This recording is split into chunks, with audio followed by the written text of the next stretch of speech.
So I went out to Coronado. There's no chairs, nowhere to sit, nowhere to go but just sit on the sand or sit on a blanket, eat some overpriced brisket that was all fatty, you could barely chew and you're gagging on. At a time like this, I like to just relax because I've already been hospitalized, and for the second time for these past few months, had to go to emergency where I needed an IV, and my body just is having those issues with anxiety. I'm on a new med. It's like a hospital surgery generic medication that's making me really sedated. So I could barely drive around, really. So I'm stuck here. I've been spending a lot of time alone, and it's been really hard with this, and I keep on trying to call work, and it seems like the guy over the phone trying to just get into my schedule, which I can't get into my schedule. He's like, he has worse anxiety and panic than I do right now, and it's like he can't even help me. Seems like every single time I go out, something really bad happens. Like, I went out and I knew something really bad was gonna go on. I just felt it. I just felt something wasn't right. It's one of those moments where you feel like, okay, if I die today, just go to God, okay? Like, I just gotta let it go. So I went out to Walmart to just buy a camera. And I go out, and there's a blind dead curve, and there's 3 guys. It reminded me of, like, Escape from LA. Like, they're dressed up in, like, garbage bags and had masks on. One was peeing in the wall. One was on something from Mars. I don't know what he was on, but he was all telling me, oh, don't run, you can't run in those high heels. So I didn't have high heels, I had flats. And there was like this other guy was laying on the floor, sleeping on the floor. He had tattoos. They were like not amateur tattoos. I could tell they had money, but they were just drug addicts, okay? And they were hanging out and lounging at Grossmont Center, and it was right in a rural market, which is a really nice store, and anybody could have been booby-trapped in this, but I had to run. I did run, and I haven't been very strong lately. I was alone, too, and I ran over to Target, and there was a huge line after that. I just left. I can't deal with those long lines. I'm just going to go to grocery outlet because I don't want to deal with those long lines, and I just don't have the patience for it. But as I noticed, I do have a lot of more than just common sense, but I don't always use it to my advantage. But at the same time, I take a lot of chances with people. I've always been very forgiving, okay? When I was a teenager, there was a girl that I didn't really like her. She was real slow and weird. She was in one of my classes. It was for like slower people that needed help because I have attention deficit. And I just didn't rub elbows with this girl. And I wrote something really sarcastic and stupid. Teenagers do that in her yearbook because she asked me to write something in her yearbook and I didn't know her. After that, she always held this against me. Like, she hated me for the rest of her life. And every time, it seemed like everywhere I go, I ran into this person. Like, I changed schools, and she went to the same school as me. I went to art school. I went to SCPA from Bell Junior High, and she went to SCPA as me. And whenever we go to cross periods, she would either give me a dirty look, and one time she socked me in the gut. She socked me in the gut with her big fist, and she's big and meaty and mashed. She's a bore of a girl.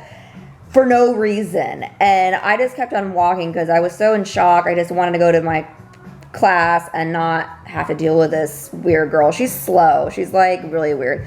There's something wrong with her. I don't know what it is. She probably has something, but like, she was not all the way there. And I just, one of those people that if you cross my paths with me like that, I usually just push on and move on. I don't make a big to-do or suing dispute, which I've had nurses.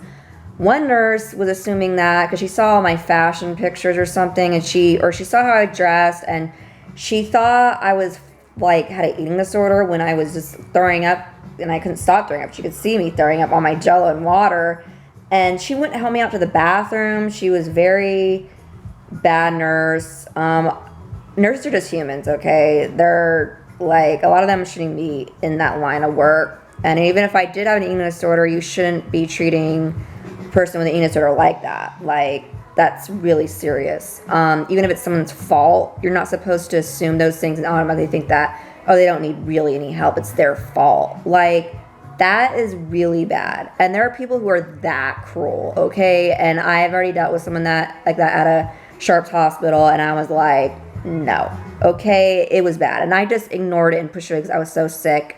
I didn't want to deal with it. I don't want to deal with those people. I don't have time or patience for those kind of idiots. And when it comes to Facebook, I haven't had Facebook in years, and I could tell you some situations of why I don't have a Facebook.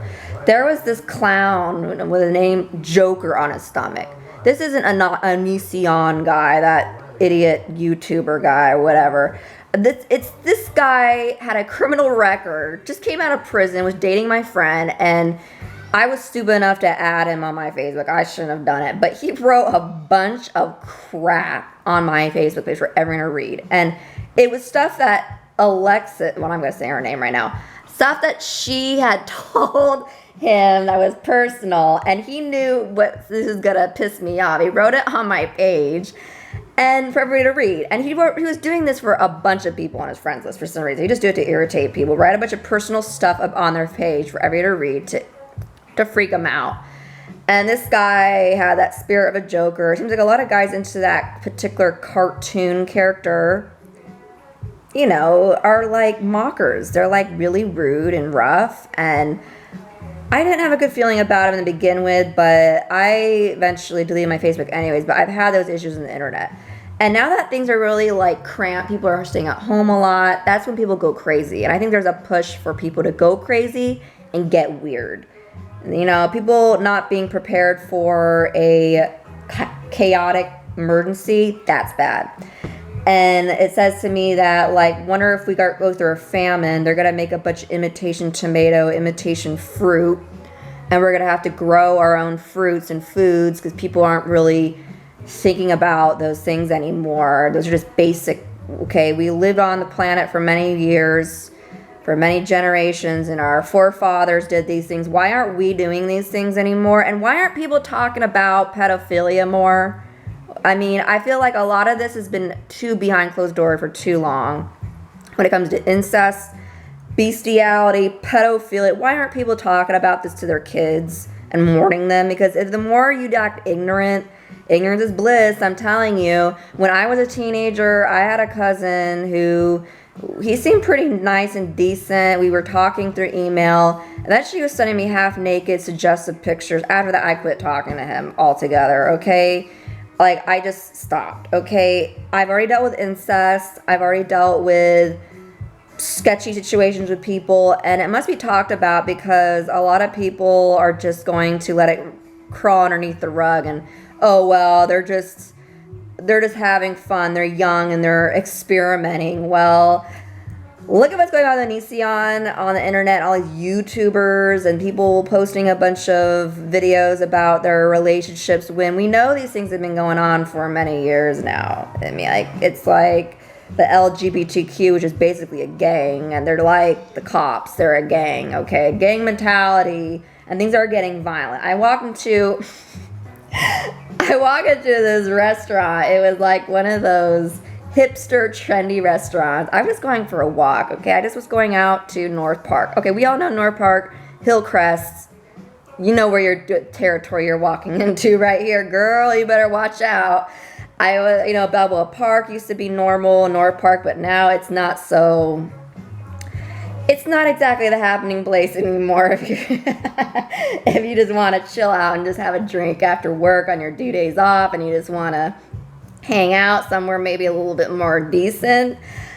I walk into this place, it's called Gossip Grills, and it looked decent. And when I go in there, like, the outside was nice. There was like a, you know, patio. I go inside, there is full-on nudity, like porno on the wall, and there's a boob bust statue in front of a bathroom, and a bunch of girls hanging out like in groups looking for lovers. And I drank one beer and I left. And when I went to like Starbucks, every place I walked into, there was an erotic book. I mean, we're talking like not normal romance, pictures of like girls kissing and just cute stuff. We're talking out in the face, full on nudity, and like, this is not normal, okay? Back in the day, there wasn't that much out and out pornography on the wall and a normal, decent, nice restaurant where there's kids walking around. A kid could easily just walk in there because it's a restaurant / bar, family kind of looking place, and it looks decent. I just lost my appetite. It's like when an old fat geezer comes in and has a diaper on, and he just ruined your experience at the restaurant, and you just lost your appetite. I'm like, I'm going to be honest here. I want to be straightforward. It was not appetizing, and I didn't want to have dinner there, and I didn't even buy my food there. I just said, forget it, and I left. And I wasted my time and energy even walking in there. So things are changing. I don't care if you don't buy it. I don't care if you want to act like ignorant about it and not pay attention to these things. Things are changing no matter what. And with this disease going on, I can see there's a push for people to get crazy. And it's showing more and more. So prepare for it.